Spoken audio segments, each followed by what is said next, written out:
ಸ್ನೇಹಿತರೆ, ಭಾರತ ದೇಶದಿಂದ 5,500 ಕಿಲೋಮೀಟರ್ ದೂರದಲ್ಲಿರುವ ಜೈಲಿನಲ್ಲಿ ಕೂತು ಸ್ವತಂತ್ರದ ಕನಸು ಕಾಣ್ತಿದ್ದ ಆ ವ್ಯಕ್ತಿ ಯಾರು? ಅವರಿಗೆ ಕಠೋರ ಶಿಕ್ಷೆ ಏಕೆ ಕೊಟ್ಟಿದ್ದರು? ಬ್ರಿಟಿಷರು ಕಟ್ಟಿದ ಜೈಲು ಒಂದು ಕಡೆ ಮರುಭೂಮಿ, ಒಂದು ಕಡೆ ಸಮುದ್ರ ಇದ್ದರೂ ತನ್ನ ನೆಲದ ಮಣ್ಣನ್ನು ಮತ್ತೆ ನೋಡುವ ಕನಸು ಕಾಣ್ತಿದ್ದ ಜೀವ ಅದು.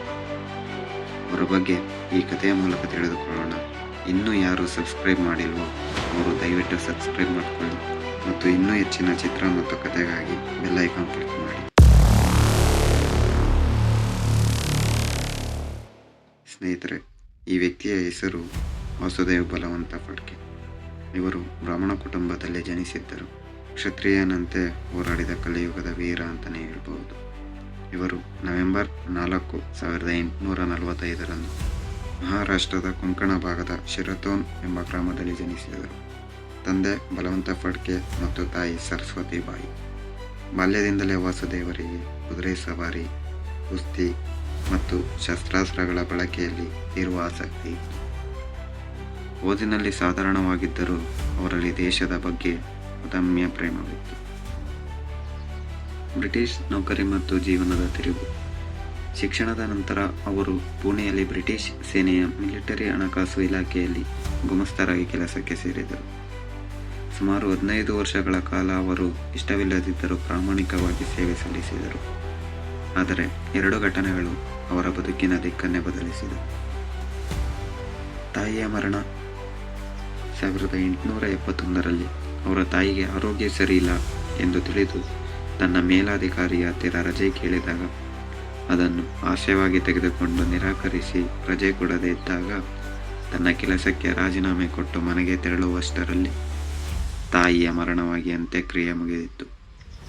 ಇಲ್ಲಿಂದ ಹೊಸ ನಿರ್ಧಾರ ತೆಗೆದುಕೊಂಡು ಎತ್ತ ತಾಯಿಯ ಸೇವೆಯಂತೂ ಮಾಡಲಿಲ್ಲ, ಒತ್ತ ತಾಯಿಯ ಸೇವೆ ಮಾಡಿ ಭಾರತ ನೆಲಕ್ಕೆ ರಕ್ತ ಹರಿಸಿಯಾದರೂ ಸ್ವತಂತ್ರ ತರಬೇಕು ಎಂದು ನಿರ್ಧರಿಸುತ್ತಾರೆ. 1876-77 ಅವಧಿಯಲ್ಲಿ ಮಹಾರಾಷ್ಟ್ರದಲ್ಲಿ ಭೀಕರ ಬರಗಾಲವಿತ್ತು. ಜನ ಹಸಿವಿನಿಂದ ಸಾಯುತ್ತಿದ್ದರೆ ಬ್ರಿಟಿಷ್ ಸರ್ಕಾರ ಮಾತ್ರ ತೆರಿಗೆ ವಸೂಲಿಯಲ್ಲಿ ನಿರತವಾಗಿತ್ತು. ಇದು ಫಡ್ಕೆ ಅವರ ರಕ್ತ ಕುದಿಯುವಂತೆ ಮಾಡಿತ್ತು. ಕ್ರಾಂತಿ ಸಂಘಟನೆ ರಾಮೋಶಿ ಪಡೆ.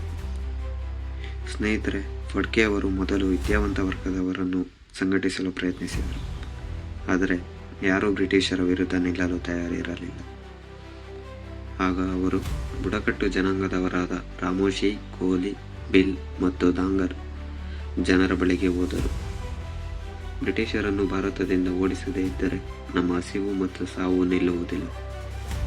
ಅವರನ್ನು ಇಲ್ಲಿಂದ ಓಡಿಸಿದರೆ ಪ್ರತಿಯೊಬ್ಬ ಭಾರತೀಯನು ಭಯವಿಲ್ಲದೆ ಬದುಕಬಹುದು ಎಂದು ಹೇಳಿ ಮನವರಿಕೆ ಮಾಡಿ ಒಂದು ಬಲಿಷ್ಠವಾದ ಸೈನ್ಯವನ್ನು ಕಟ್ಟಿಕೊಂಡರು. ಇದು ಭಾರತದ ಇತಿಹಾಸದಲ್ಲಿ ಬ್ರಿಟಿಷರ ವಿರುದ್ಧ ಸಂಘಟಿತವಾದ ಮೊದಲ ಕ್ರಾಂತಿಕಾರಿ ಸೈನ್ಯ. ಗೆರಿಲ್ಲಾ ಯುದ್ಧ ಮತ್ತು ಸವಾಲು. 1879 ಫಡ್ಕೆ ಮತ್ತು ಅವರ ಪಡೆ ಬ್ರಿಟಿಷ್ ಸರ್ಕಾರದ ಮೇಲೆ ಯುದ್ಧ ಸಾರಿತು. ಬಡ ಜನರ ಹತ್ತಿರ ಸಂಗ್ರಹಿಸಿದ ಹಣವನ್ನು ಪಡೆಯಲು ದಕ್ಷಿಣ ಮಹಾರಾಷ್ಟ್ರದಾದ್ಯಂತ ಸರ್ಕಾರಿ ಖಜಾನೆಗಳ ಮೇಲೆ ದಾಳಿ ಮಾಡಿದರು. ಲೂಟಿ ಮಾಡಿ ಹಣದಿಂದ ಶಸ್ತ್ರಾಸ್ತ್ರಗಳನ್ನು ಖರೀದಿಸಿ ಉಳಿದಿದ್ದನ್ನು ಬರಗಾಲದಲ್ಲಿದ್ದ ಸಂತ್ರಸ್ತರಿಗೆ ಹಂಚುತ್ತಿದ್ದರು.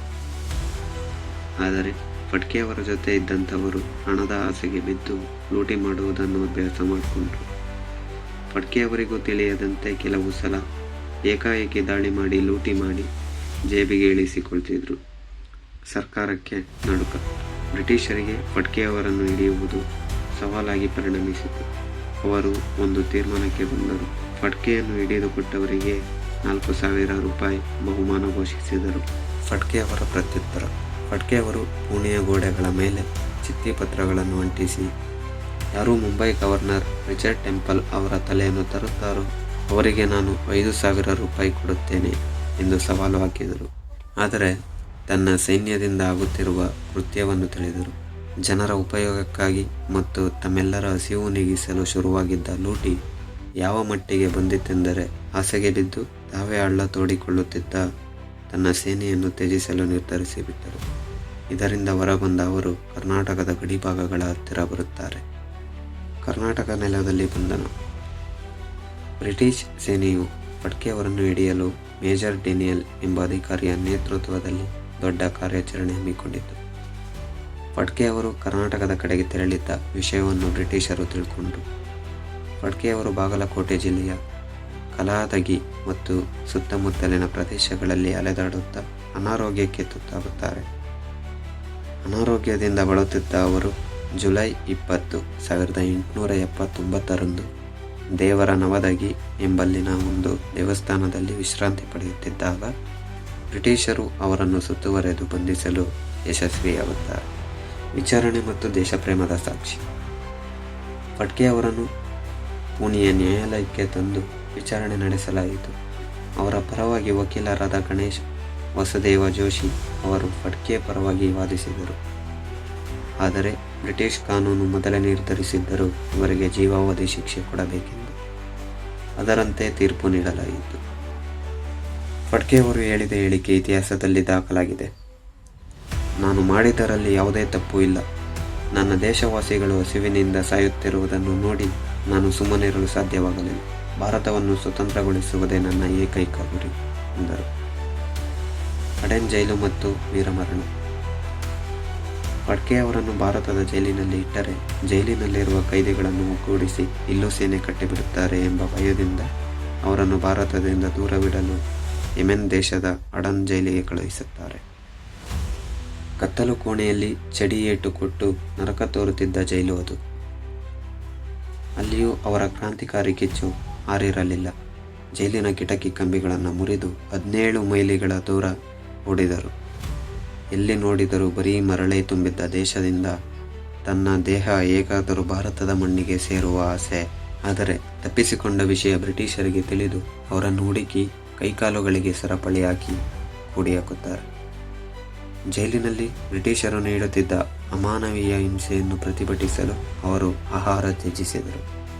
ಸುಮಾರು 2 ವರ್ಷಗಳ ಕಾಲ ಜೈಲುವಾಸ ಅನುಭವಿಸಿದ ನಂತರ ಫೆಬ್ರವರಿ 17, 1883 ಅವರು ಈ ಭೂಮಿಯನ್ನು ಅಗಲಿದರು. ಸಶಸ್ತ್ರ ಕ್ರಾಂತಿಯ ಪಿತಾಮಹ ಎಂದು ಕರೆಸಿಕೊಂಡ ಮೊದಲ ಕ್ರಾಂತಿಕಾರಿ ವಾಸುದೇವ ಬಲವಂತ ಫಡ್ಕೆ ಅವರ ಜೀವನ ಚರಿತ್ರೆ ಭಾರತದ ಪ್ರತಿಯೊಬ್ಬರಿಗೂ ಸ್ಫೂರ್ತಿಯಾಗಬೇಕು. ಧನ್ಯವಾದಗಳು.